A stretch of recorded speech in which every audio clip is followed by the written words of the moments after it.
ಆ ಹುಡುಗ ತನ್ನ ತಾಯಿಯನ್ನು ಹೊಲಿಗೆ ಯಂತ್ರದ ಹಿಡಿಕೆಯ ಮೇಲೆ ಕೈ ಇಟ್ಟು ಹಿಂದಕ್ಕೆ ಮತ್ತು ಮುಂದಕ್ಕೆ ಚಲಿಸುವಂತೆ ಕೇಳಿದನು. ಆದರೆ ಇದು ಅವಳ ಕೆಲಸವನ್ನು ನಿಧಾನಗೊಳಿಸುತ್ತಿತ್ತು. ವರ್ಷಗಳ ಕಾಲ ಬಾಗಿ ದೀರ್ಘಕಾಲ ಕೆಲಸ ಮಾಡುವುದರಿಂದ ಅವಳ ತೋಳುಗಳಲ್ಲಿ ನೋವು ಉಂಟಾಗುತ್ತಿತ್ತು. ಆದ್ದರಿಂದ ಮುಂದಿನ 10 ವರ್ಷಗಳ ಕಾಲ ಹುಡುಗ ತನ್ನ ತಾಯಿಯ ಹೊರೆಯನ್ನು ಕಡಿಮೆ ಮಾಡಲು ಒಂದು ಮಾರ್ಗವನ್ನು ಹುಡುಕುತ್ತಲೇ ಇದ್ದನು. ಒಂದು ದಿನ ಅವನ ಸೈಕಲ್ನ ಸರಪಳಿ ಇದ್ದಕ್ಕಿದ್ದಂತೆ ಕಳಚಿತು. ಅವನು ಹಳೆಯ ತುಕ್ಕು ಹಿಡಿದ ಸರಪಳಿಯನ್ನು ಬದಲಾಯಿಸಿದನು. ಚಕ್ರ ತಿರುಗುತ್ತಿರುವುದನ್ನು ನೋಡಿ ಅವನ ಮನಸ್ಸಿಗೆ ಒಂದು ಆಲೋಚನೆ ಬಂದಿತು. ಕೆಲವು ದಿನಗಳ ಕಠಿಣ ಪರಿಶ್ರಮದ ನಂತರ ಅವನು 2 ಚಕ್ರಗಳು ಮತ್ತು ಮರದ ಹಲಗೆಗಳಿಂದ ತನ್ನ ಮೊದಲ ಹೊಲಿಗೆ ಯಂತ್ರವನ್ನು ಮಾಡಿದನು. ನೆರೆಹೊರೆಯವರು ಅವನನ್ನು ಗೇಲಿ ಮಾಡಲು ಪ್ರಾರಂಭಿಸಿದರು. ಅವನ ಹೆತ್ತವರು ಸಹ ಅವನಿಗೆ ದೊಡ್ಡ ಮತ್ತು ಉಪಯುಕ್ತ ಕೆಲಸಗಳನ್ನು ಮಾಡಲು ಹೇಳಿದರು. ತಾಯಿಗೆ ಸಹಾಯ ಮಾಡಲು ಅವರು ಅವನಿಗೆ ಮದುವೆಯಾಗಲು ಹೇಳಿದರು. ಅವನು ಮದುವೆಯಾದನು ಮತ್ತು ಸಿಹಿ ಜೀವನವು ಅವನ ಹೊಲಿಗೆ ಯಂತ್ರದ ಕನಸನ್ನು ಮರೆಯುವಂತೆ ಮಾಡಿತು. ಆದರೆ 6 ತಿಂಗಳ ನಂತರ ಅವನ ಹೆಂಡತಿಯ ತೋಳುಗಳು ಸಹ ತೀವ್ರವಾಗಿ ನೋಯಲು ಪ್ರಾರಂಭಿಸಿದವು. ಆ ವ್ಯಕ್ತಿ ತುಂಬಾ ಯೋಚಿಸಿದನು ಮತ್ತು ಆ ಹಳೆಯ ಕಲ್ಪನೆಯ ಮೇಲೆ ಮತ್ತೆ ಕೆಲಸ ಮಾಡಲು ನಿರ್ಧರಿಸಿದನು. ಮತ್ತು ಈ ಬಾರಿ ಅವನ ಹೆಂಡತಿಯು ಅವನನ್ನು ಬೆಂಬಲಿಸಿದಳು. ಅವನು ಯಂತ್ರದ ಮೇಲೆ ರಹಸ್ಯವಾಗಿ ಕೆಲಸ ಮಾಡಲು ಪ್ರಾರಂಭಿಸಿದನು. ಕೆಲವು ತಿಂಗಳುಗಳ ನಂತರ ಅವನು ಹೊಲಿಗೆ ಯಂತ್ರದ ಸರಳ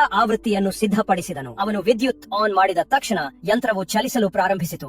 ಆದರೆ ಇದ್ದಕ್ಕಿದ್ದಂತೆ ಎಂಜಿನ್ ಸ್ಫೋಟಗೊಂಡಿತು. ಸಾಮಾಜಿಕ ಭದ್ರತಾ ಸಂಸ್ಥೆಯಿಂದ ಹಣವನ್ನು ಸಾಲ ಪಡೆದು ಅವನು ಆ ಎಂಜಿನ್ ಅನ್ನು ಖರೀದಿಸಿದ್ದನು. ಈ ಯಂತ್ರವು ಸಾಲವನ್ನು ಬೇಗನೆ ತೀರಿಸುತ್ತದೆ ಎಂದು ಅವನು ಭಾವಿಸಿದ್ದನು. ಆದರೆ ಈಗ ಸಾಲಗಾರರು ಮನೆಯನ್ನು ಮಾರುವುದಾಗಿ ಬೆದರಿಕೆ ಹಾಕಲು ಪ್ರಾರಂಭಿಸಿದರು. ಅವನ ತಂದೆ ಅವನನ್ನು ನಿಷ್ಪ್ರಯೋಜಕ ಎಂದು ಕರೆದರು ಮತ್ತು ಈ ಬಾರಿ ಅವನ ತಾಯಿಯು ನಿರಾಶೆಗೊಂಡರು. ಆ ರಾತ್ರಿ ಅವನು ಒಬ್ಬಂಟಿಯಾಗಿ ನದಿಯ ದಡಕ್ಕೆ ಹೋದನು. ನೋವು ಮತ್ತು ಹತಾಶೆ ಅವನ ಜೀವನದ ಹೋರಾಟದ ಧೈರ್ಯವನ್ನು ಕಸಿದುಕೊಂಡಿತು. ಮರುದಿನ ಬೆಳಿಗ್ಗೆ ಅವನು ಮನೆಗೆ ಹಿಂದಿರುಗಿದನು. ಆದರೆ ಅವನ ಹೆಂಡತಿ ಅವನನ್ನು ಗದರಿಸಲಿಲ್ಲ. ಆದರೆ ಸಾಲವನ್ನು ತೀರಿಸಲು ಸಾಧ್ಯವಾಗುವಂತೆ ಅವನಿಗೆ ತನ್ನ ಆಭರಣಗಳನ್ನು ಕೊಟ್ಟಳು. ಮರುದಿನ ಅವನು ನಗರಕ್ಕೆ ಹೋಗಲು ನಿರ್ಧರಿಸಿದರು. ಅವನು ಹಣ ಸಂಪಾದಿಸಿ ಯಂತ್ರವನ್ನು ಮತ್ತೆ ತಯಾರಿಸುತ್ತಾನೆ ಎಂದು ಅಂದುಕೊಳ್ಳುತ್ತಾನೆ. ಆದರೆ ಅವನು ತುಂಬಾ ಪ್ರಾಮಾಣಿಕನಾಗಿದ್ದನು ಮತ್ತು ಪ್ರಯಾಣಿಕರು ಅವನೊಂದಿಗೆ ಕೆಟ್ಟದಾಗಿ ವರ್ತಿಸುತ್ತಿದ್ದರು. ಒಂದು ದಿನ ಅವನು ಅಪಘಾತಕ್ಕೀಡಾದನು. ಆಸ್ಪತ್ರೆಯಲ್ಲಿ ಅವನ ಪಕ್ಕದ ಹಾಸಿಗೆಯಲ್ಲಿದ್ದ ವ್ಯಕ್ತಿ ಎಲೆಕ್ಟ್ರಿಷಿಯನ್ ಲೈಸೆನ್ಸ್ ಗಾಗಿ ಓದುತ್ತಿರುವುದನ್ನು ಅವನು ನೋಡಿದನು. ಅವನು ಪುಸ್ತಕವನ್ನು ತಿರುಗಿಸಿ ಕೆಲವು ಸೆಕೆಂಡುಗಳಲ್ಲಿ ಕಠಿಣ ಪ್ರಶ್ನೆಯನ್ನು ಪರಿಹರಿಸಿದನು. ಆ ವ್ಯಕ್ತಿ ಅವನನ್ನು ಗುತ್ತಿಗೆದಾರನಿಗೆ ಪರಿಚಯಿಸಿದನು ಮತ್ತು ಕೊನೆಗೆ ಅವನಿಗೆ ಕೆಲಸ ಸಿಕ್ಕಿತು. 1 ವರ್ಷದ ನಂತರ ಅವನು ತನ್ನ ಹೆಂಡತಿ ಮತ್ತು ಮಗನೊಂದಿಗೆ ತನ್ನ ಹೆತ್ತವರನ್ನು ಭೇಟಿ ಮಾಡಲು ಬಂದನು. ಅವನು ಯಂತ್ರವನ್ನು ಸಹ ತೆಗೆದುಕೊಳ್ಳಲು ಬಯಸಿದನು. ಆದರೆ ಅವನ ಪೋಷಕರು ಅವನನ್ನು ತಡೆದರು. ಯಂತ್ರವು ಅಶುಭ